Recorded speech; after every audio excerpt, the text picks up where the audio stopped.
Hello guys, so today's topic will be gender bias in textbooks.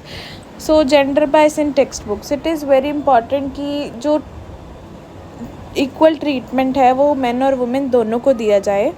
हालांकि gender equality अकेले teacher पे stop नहीं होती, ये बहुत ज़रूरी है कि बुक्स में भी जेंडर इक्वालिटी शो करी जाए।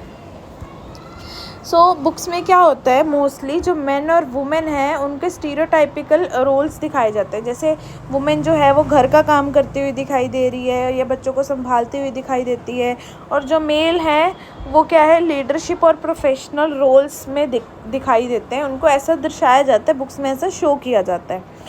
जो बुक्स हैं वो कंस्ट्रक्टिव अप्रोच पे बेस्ड हैं, और जो they are attempting to link children with their live realities. जो बुक्स हैं वो क्या कर रही हैं, चिल्ड्रन को उनकी रियलिटीज़ के साथ लिंक करने में हेल्प करती हैं। हालांकि जो जेंडर बायस है वो टेक्स्ट बुक्स, लेसन और टीचर्स सब में है। कुछ लाइंस हैं जो एक स्टूडेंट ने लिखी हैं क्लास 7th के बड़ोदरा के गुजरात में।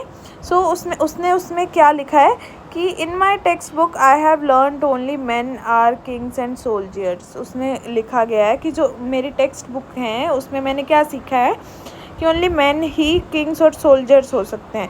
जब तक मैंने till I read a book in which famous queens ruled and fought against enemies. जब तक मैंने एक बुक नहीं रीड की जिसमें फेमस क्वींस ने राज किया, वहाँ पे दुश्मनों के साथ लड़ाई की। In my textbook I have learn that only man do farming in my country. मैंने अपनी टेक्स्ट बुक्स में पढ़ा है कि ओनली जो आदमी है वो फार्मिंग कर सकता है।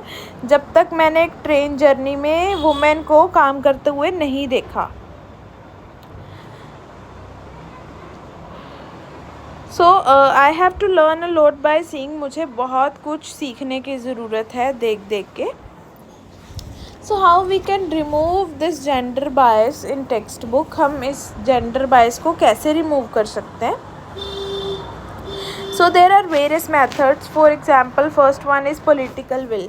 गवर्नमेंट को क्या करना चाहिए, जेंडर बायस को रिमूव करने के लिए कुछ ना कुछ कमिटमेंट देनी चाहिए। Next is direct correlation. जो चिल्ड्रन और जेंडर के बीच है, डायरेक्ट रिलेशन इस्टेब्लिश करना चाहिए so that student can learn it by seeing all the things. Next is attitude of stakeholders. अब मान लो जो हिटलर का स्कूल है, फॉर एग्जांपल अगर हिटलर का स्कूल होता तो उसमें बच्चे कैसे होते, टीचर्स कैसे होते। यही अगर महात्मा गांधी जी का स्कूल होता तो उनके स्कूल के बच्चे